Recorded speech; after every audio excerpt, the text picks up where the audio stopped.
Hi everyone, again welcome in this lecture series on digital signal processing. We are studying Z transform and we have seen the definition of Z transform and we have solved some examples on Z transform. Today we'll see some important properties of Z transform. Using these properties of Z transform, it is possible to find out Z transform of some complex sequences without using the definition of the Z transform. If we remember the Z transforms of some standard sequence. Today we will see the first important property, which is called linearity property. Now before going on the linearity property of the Z transform, first I will explain in brief about the linearity of any system in general. So let's say we have any system and this system is nothing but some kind of mapping between two sequences. So this is the sequence x of n. This I call input sequence, and this is some rule. T is some rule. And according to this rule, the sequence T, the sequence x, transforms or maps to a new sequence y of n. And we can denote it like y of n is p of x of n. So there is mapping from sequence xn to the yn, and this mapping T is called our system. This can also be denoted as the sequence xn is mapped to the yn using the rule T. This rule T or the mapping T is called system in digital signal processing or in signal systems terminology. So T is some system which maps sequence X to a new sequence Y. And now I shall address when I can call this system T a linear system. So linearity consists of two components. First component of linearity. So linearity contains two parts. One part is called homogeneity and other component is called additivity. And if the system is homogeneous and additive both, then we say the system T is linear. But what do you mean by homogeneous system, or what do you mean by homogeneity property of the system? And also what do you mean by additive system, or what do you mean by additivity property of the system? So first we shall look at homogeneity or homogeneous system. So what is homogeneity?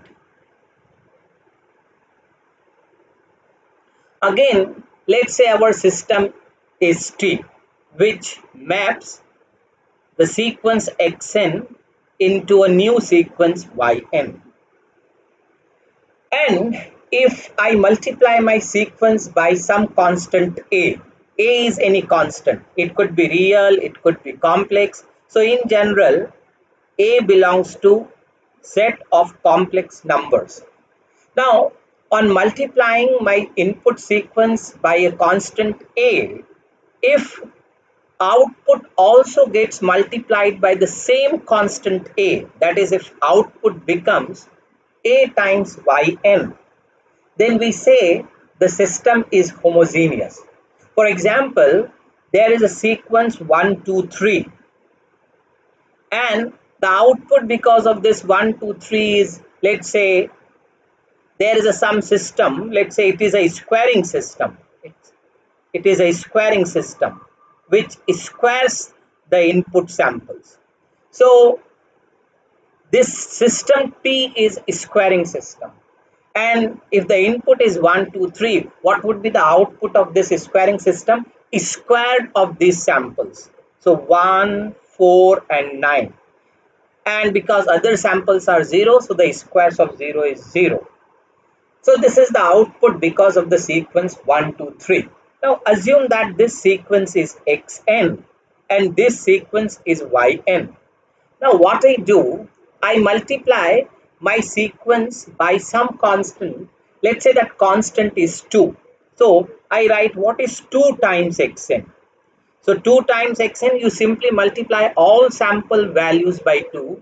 So you get 2, 4 and 6. This is a new sequence which is applied to this system. Now, when you apply to this system T, which is the squaring system, what would be the output of this sequence? It would be squares of 2, 4 and 6. So 2 square is what? 4, 4 square is 16 and 6 square is 36. So this is the output because of this new sequence 246. Now question comes whether this new sequence written in pink color is 2 times of yn. This yn is the input because of the sequence xn, which was 1, 2, 3. So first we compute what is our 2 times yn. So this is yn. Now multiply yn by 2. So you get what? What is my 2 times yn? 2 times yn is the following. So it is 2, 8 and 18. Now this is the 2 times yn. Now we have to check this 2 times yn and this output because of 2 times xn. Are they same? So we can see and we find that these two are not same. The output because of 2 times xn is not same as that of 2 times yn. What does it mean? It means when we multiply our sequence by a constant a, the output is not getting multiplied by the same constant a, and therefore this squaring system is non-homogeneous system. So this is the meaning of homogeneity. Now, what do you mean by additivity? So the next component is additivity.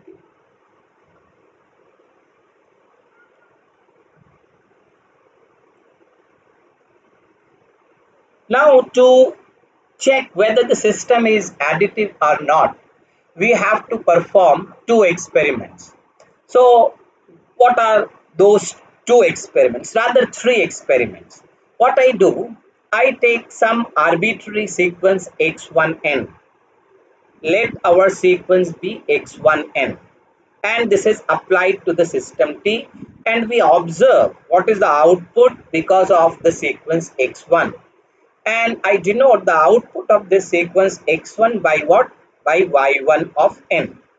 Now in the next experiment, I take some another sequence which I call x2n, and I observe what is the output of this sequence x2n, and I denote it by y2n. So y1n or y1 of n is the output due to x1 of n, and y2 of n is the output due to the sequence x2n. Now what is the next experiment I perform? I add these two input sequences. Means I add x1 of n and x2 of n. Naturally, the addition of these two sequences would be some new sequence. So this is a some new sequence. And I apply this new sequence to the system. And if the output is the output due to this new sequence, let it be xn. If it is y1 plus y2, that is output due to the addition of these two sequences is the individual is the addition of individual output. So this is the addition of individual outputs y1 and y2. Then we say our system is additive. So again, if we want to check whether this squaring system which we took earlier, whether it is additive or not. So you take one sequence 1, 2, and let's say this is applied to a squaring system. What what is this sequence? Let denote this sequence by x1, and the output due to this sequence would be square of the sample values 1 and 4, and I denote this output by y1 of n. Now I take some new sequence, and this sequence let me call x2n, and x2n let it be 3 and 4. Again, what would be the output? Squares of these samples. So it is 9 and 16. And I denote this output by y2n. So y1n is the output due to x1, and y2 is output due to x2. Now what is the next job we have to do? We have to add x1 and x2. So on adding x1 and x2, we get a new sequence. How to add two sequences? We will add their corresponding samples. Corresponding samples means the sample at 0 of x1 would be added with the samples of x2 at 0, and the samples of x1 at index n equals 1 would be added to the sample value of x2 at the index n equals 1. So at n equals 0, here the value of the sequence is 1. Here the value of the sequence x2 is 3. 3 plus 1 would be 4. Similarly, at index 1, this is 2, and x2 is 4. 2 plus 4 is 6. And rest of the sample values are 0 in both the sequences. So the remaining samples would be 0. This is the new sequence. And now this new sequence is applied to the squaring system. Now we again obtain what is the output due to this new sequence, which is the addition of two older sequences. So what would be the output? 4 square, it would be 16, and 6 square, it would be 36. Now this is the output due to the addition of sequences. Now we have to check what is the addition of individual outputs. So our individual outputs were y1 and y2. So I add y1 and y2. So can I add y1 and y2 here on the top? So y1 plus y2. So what is y1 and y1 plus y2? 1 plus 9, 10, and 16 plus 4, 20. So this is our y1 plus y2. Now you compare this y1 plus y2 with the output due to x1 plus x2. Now here the output is 16, 36, the sequence which has sample values 16 and 36, whereas this y1 plus y2 has sample values 10 and 20. So naturally they are not same. These two sequences are altogether different, and therefore this squaring system is non-additive. Now, if the system is both, now in this case, particularly for a squaring system, we are seeing that system is neither homogeneous nor additive, therefore the system is non-linear. When our system is both, when system obeys laws of homogeneity as well as additivity, then it is called a linear system. Now, it may so happen that system may be homogeneous but not additive. Then the system would be non-linear. And also it may happen that the system is additive but not homogeneous. Then also system is non-linear. So for a system to be linear, it should be both. It should be homogeneous. It should be additive. Now, these two properties of the system, homogeneity and additivity, can be clubbed into one. and that one property is called law of superposition. And we say if the system obeys law of superposition, then system is linear. So what is law of superposition? Let's say due to the sequence x1, output is y1.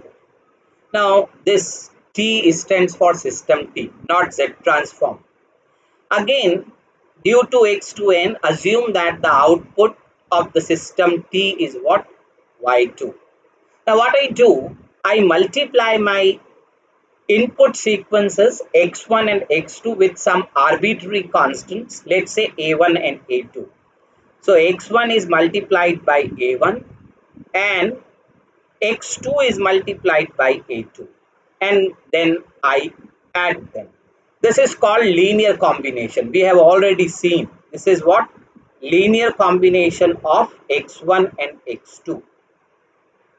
Now when I can call my system obeys law of superposition. Now if output happens to be the same linear combination of individual outputs, that is a1 y1 plus a2 y2n. Now this is a linear combination of y1 y2, but the same means this constants a1 and a2 are the same. Then we say the system obeys law of superposition and therefore the system is linear. So both homogeneity and additivity property can be combined into law of superposition. So now we can say when a system is linear when it obeys law of superposition. Now we will see whether this Z transform, which we can assume like a system, is a linear system or not. So now this transform can be thought as a system. So what is our definition of Z transform? It is summation over n running from minus infinity to plus infinity, x of n, z to the power minus n. Now it is a system which maps a sequence xn into a polynomial xz, and this t we call Z transform. Now can I express this Z transform in form of a block diagram? So where the input is xn and output is x of z.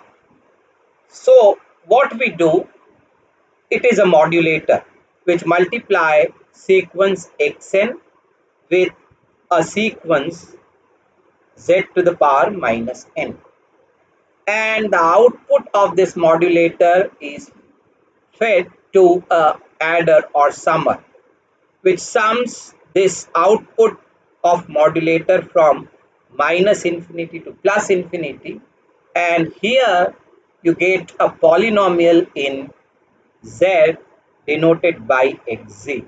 So now you can see this is your system. This portion enclosed in green circle, it is our system where input is xn and output is xz. So we want to verify whether this system is homogeneous and additive or not. And if the system is both, that is homogeneous and additive, then we say that the system is linear, or in other words, when the system obeys law of superposition, then we say the system is linear. So we will see now that in fact Z transform is a linear system and it obeys law of superposition. So how we will prove this?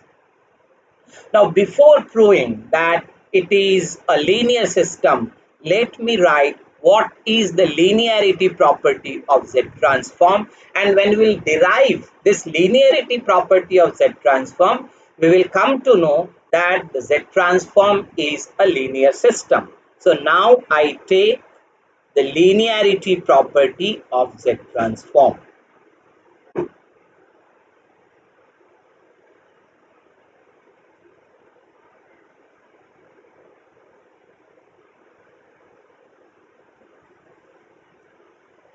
So what is linearity property of Z transform? Assume x1n be a sequence and the Z transform of this sequence, let it be x1z with ROC R1, and let the sequence x2n Z transform be x2z with ROC R2. Now, if I take the linear combination of sequences x1 and x2, that is a1 x1n plus a2 x2n, then we can see the Z transform of the linear combination of the sequences is what? It is the same linear combination of their individual Z transforms, that is a1 x1z plus a2 x2z. And what about the Z transform? Z transform will, let's say ROC is R, so R will be at least R1 intersection R2. Means what? This R would be a superset of R1 intersection R2. R1 intersection R2 is a region which is common to both. So this ROC of the linear combination of Z transforms x1 and x2, it could be greater than the ROCs of individual sequences. It could be greater than the ROCs of individual sequences. Means it could be, sorry, what I mean to say that it could be greater than the ROC which is common to both.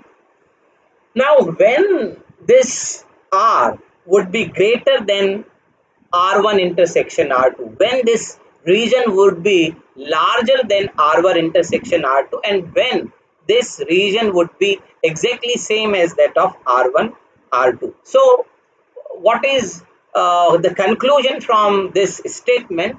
That ROC of this A1 X1Z plus A2 X2Z contains R1 intersection R2, or in other words, this R is a superset of R1 intersection R2. Now we will prove this property, that when we take the linear combination of sequences, their Z transform is the same linear combination of x1z and x2z, that we will see. So in the form of system, how we can express Z transform? This is our input xn to the Z transformer. This is a modulator. The output of modulator is applied to a summer, and the output of this summer is denoted as the Z transform of the sequence xn.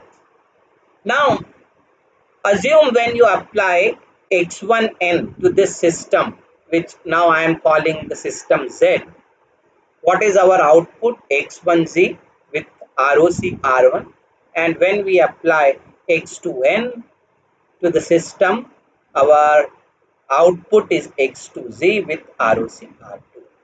Now, if this xn happens to be the linear combination of x1 and x2, that is a1 x1n plus a2 x2n. So what would be the output? So to find the output, we will multiply this xn by z to the power minus n, and then this output would be summed up, and that would give us the output xz. So what would be our xz then? This input. Now what is our input? a1 x1 plus a2 x2. This is multiplied by z to the power minus n, and then summed up over n, which is running from minus infinity to plus infinity. And what is this? This is summation. Now because a1 is constant, so I can take it out of the summation x1 n z to the power minus n plus a2 summation x to n z to the power minus n, and both the summations are over n, where n is from minus infinity to plus infinity. So what these two summation are? Now the first summation is nothing but x1z, so this is a times x1z plus a2 times x2z. So now we see the Z transform is what? The same linear combination of x1z and x2z. And therefore, this Z transform is what? It's a linear system, or in other words, this is the linearity property of Z transform. Now you remember that when xz would be converging, xz would be converging when both x1z and x2z are converging. So therefore, ROC would be what? ROC would be that region where both are converging. Now, question comes when the region of convergence would be larger than the intersection of R1 and R2. This is very important point which we will see. So we take an example, and with examples we will try to see that it is possible that region of convergence could be more than R1 intersection R2. Now take this example.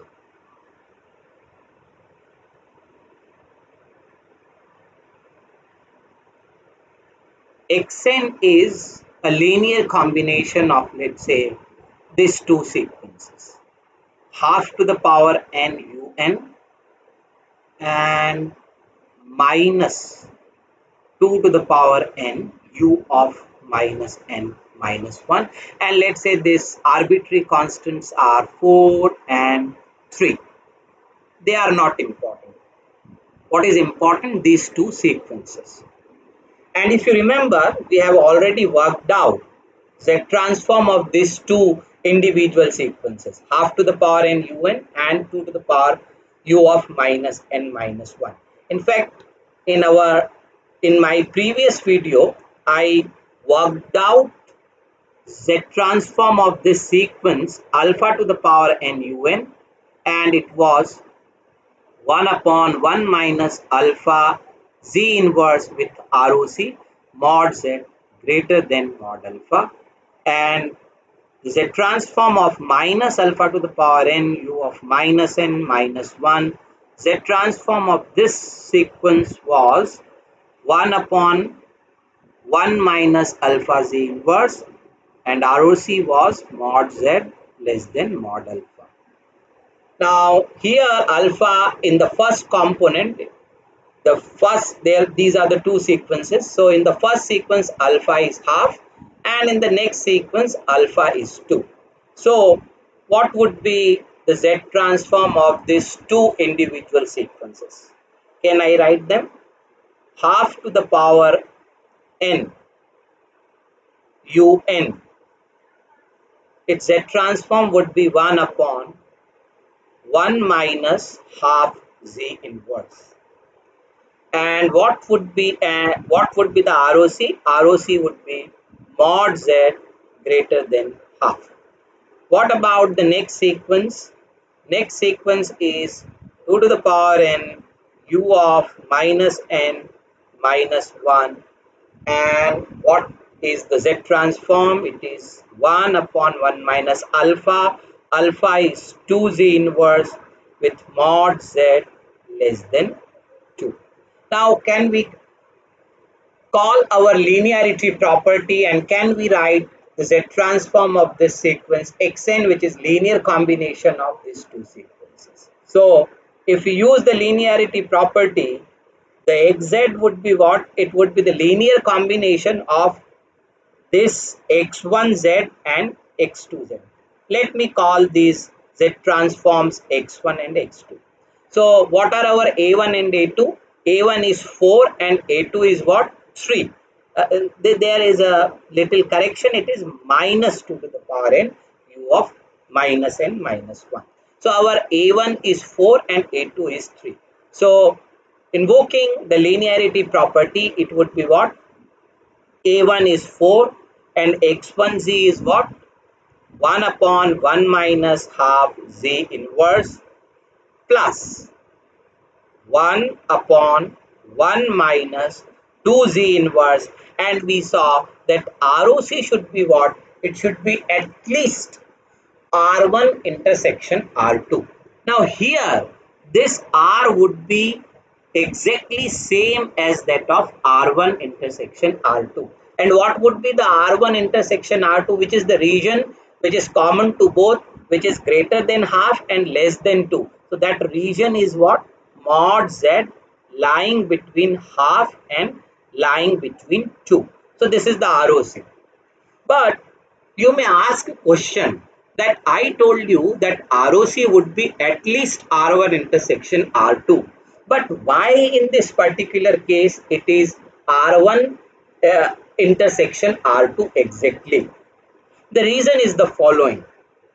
Now, if the two sequences, when you take their Z transform, and if the form of Z transform is like this, Pz upon Qz, where Pz and Qz are some polynomial in Z. So if they are the polynomial in Z, we can factorize them like this: Z into Z, Z minus Z1, Z minus Z2. Let's say there are n factors. The degree of numerator is n. So you can have n linear factors.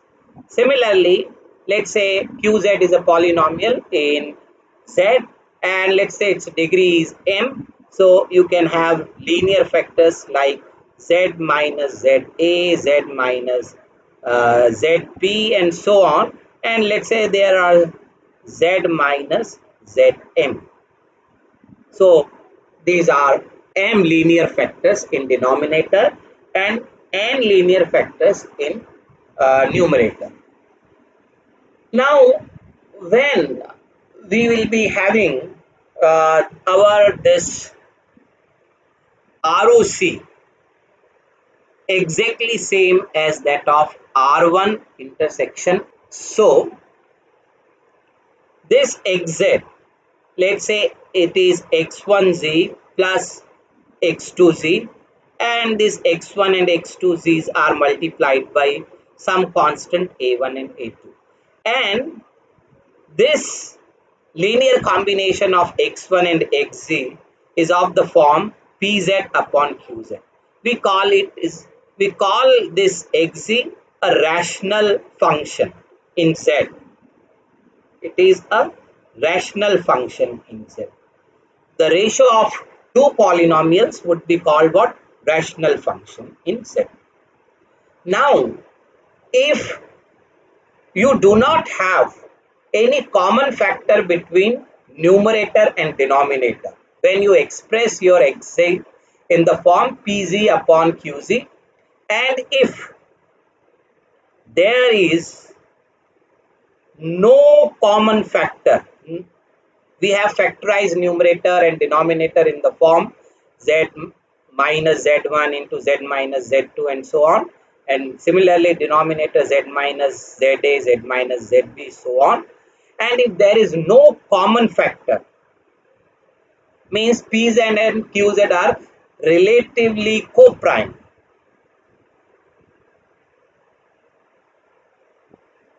then the ROC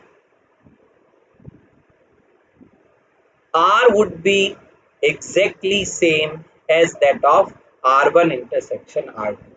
Means in this case, ROC will be the region which is overlapping both R1 and R2.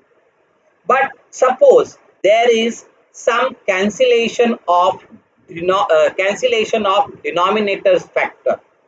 Now what happens if when you write xz and one or more than one factors of denominator are cancelled by sum of the factors of numerator. So if there is what we call it zero cancellation, pole zero cancellation. So if there are some common factor between Pz and Qz and some of the factors of Qz are removed because of this cancellation, so we call this what we will see the concept of poles and zero, and then this cancellation of common factors will be calling pole zero cancellation. So though I am writing this term pole zero cancellation, so what is the meaning of pole zero cancellation? I am not explaining what is pole and what is zero. In fact, these roots of denominator are called poles, and if these roots of numerator are called zeros. Now, if it so happens that some of the denominators factors, which now I am calling poles, are cancelled by some of the factors of numerator, which I am calling zeros, then the ROC would be larger than, then ROC will be larger than R1 intersection R2. So I can say R would be superset of R1, R2, or I can say R contains R1 intersection R2. So can we have an example where the ROC is larger than R1 intersection R2? So I take an example again.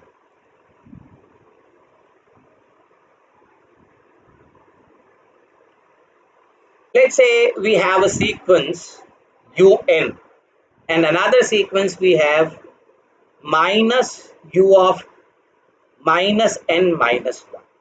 Now, number one, what are the Z transform of these two sequences? We have not worked out their Z transform. But can we find from our general expressions of these two sequences alpha to the power n un?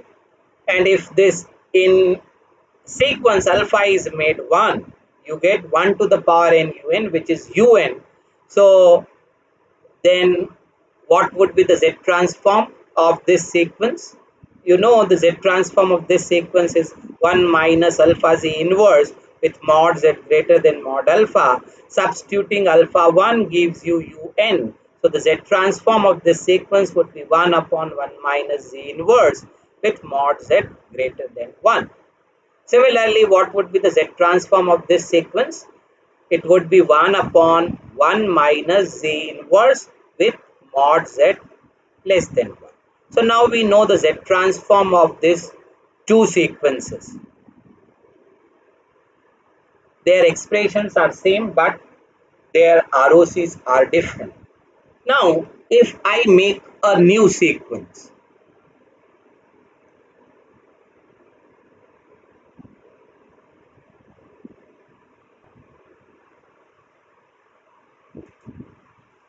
and this new sequence is the following: xn is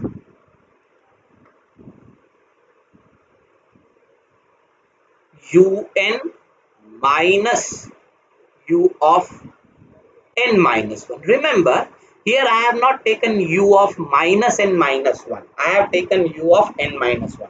But you don't know the Z transform of un, though you know the Z transform of un, and what it is? It is 1 minus z inverse with mod z greater than 1. But what about Z transform of u of n minus 1? So what is u of n minus 1? It is 1 for n minus 1 greater and equal to 0, and it is 0 for n less than 0. So this is 1 for n greater than or equal to 1. So can we find the Z transform of this sequence from the definition? The sequence is non-zero for which range of n for n greater or equal to 1. So n from 1 to infinity, this sequence xn is 1, z to the power minus n. So if you expand this, you get 1 z inverse z to the power minus 2 and so on. Again, it's infinite gp, and its summation would be 1 upon 1 minus, oh sorry, the expansion is not this. So can I erase this? What we have, we shall put n equals 1. So z to the power minus 1 plus z to the power minus 2 and so on. So what is the summation? The summation is z inverse 1 upon 1 minus z inverse with mod z. What is our common ratio here? Our common ratio here is this upon this. So z to the power minus 2 upon z to the power minus 1. So it is z inverse, and z inverse should be strictly less than 1, or in other words 1 upon mod z should be less than 1, or you can say mod z greater than 1. So if I divide my numerator and denominator by z inverse, what I get 1, 1 upon z inverse I can write z minus 1. So this is the z transform of u of n minus 1. Now my question is, what is z transform of this? So now you have un z transform, which is 1 upon 1 minus z inverse ROC mod z greater than 1, and u of n minus 1's z transform is z inverse 1 upon 1 minus z inverse with mod z greater than 1. Now my sequence xn is what? It is un minus u of n minus 1. And in fact, what this sequence would be, if you try to plot this sequence, what it would be from the definition of un and un minus 1. Let me draw un and un minus 1. So un is 1 for n greater than 0. So 0, 1, 2, this is n axis, and it is 0 into negative side. So this is our un. Now I plot u of n minus 1. So what is u of n minus 1? It would be 1 for 1 onwards. So 1, it is 1 at 1, 1 at 2 and so on. But it is 0 at 0. So it is 0 at 0, 0 at minus 1, 0 at minus 2 and so on. Now this un is subtracted from this. So what will happen?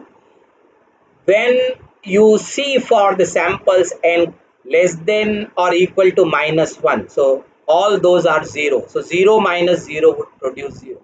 But you see what is the value of un at n equals 0? It is 1. And what is the value of u of n minus 1 at 0? It is 0. So 1 minus 0 gives you 0. But what about the sample values for n greater or equal to 1?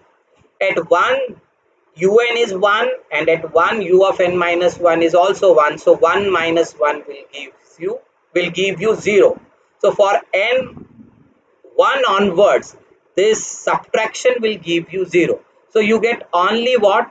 You get this sequence is 1 only at n equals 0, and it is 0 if n is not equal to 0. So this is a familiar sequence. Which sequence it is? Just try to recall Kronecker impulse. How did we define the Kronecker impulse?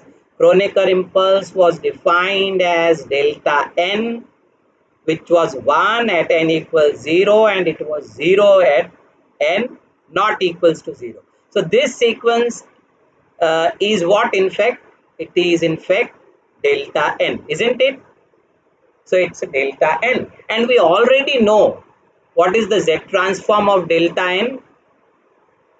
Delta n z transform is 1, and what is the ROC? And I explained that this is the only sequence which has ROC entire z plane. Finite duration sequences have ROC, which is entire z plane, except possible exclusion of 2 points r equals 0 and r tending to infinity. But for delta n, the ROC is entire z plane. There is no inclusion of r equals 0 and r tending to infinity. So this sequence which I took un minus un minus 1, which is delta n. So what is the Z transform? It is 1 and ROC is entire Z plane. But if you see the ROC of UN, the what was the Z transform of UN? It was 1 upon 1 minus Z inverse, and ROC was mod Z greater than 1. Similarly, Z transform of this component was Z inverse upon 1 minus Z inverse with mod Z greater than 1. So if you take the common portion of this two, mod z greater than 1 and mod z greater than 1. So what would be, this is our R1, this is our R2. So what is R1 intersection R2 in this case? It is mod z greater than 1. So if you draw this ROC, if this R1 intersection R2, it is a region which is exterior to this circle. So this R1 intersection R2 does not include the interior portion of this circle of radius 1, whereas the sequence which we obtain from the linear combination of un and un minus 1, it is having the Z transform with ROC entire Z plane, means both the region exterior and interior of this unit circle are included in the ROC. So you can see that in this example, the ROC, which is entire Z plane, is superset of R1 intersection R2. This R was entire Z plane, and this was what? Mod z greater than 1. You can see this entire z plane includes the region mod z greater than 1. So I stop here. Thank you very much for watching my video.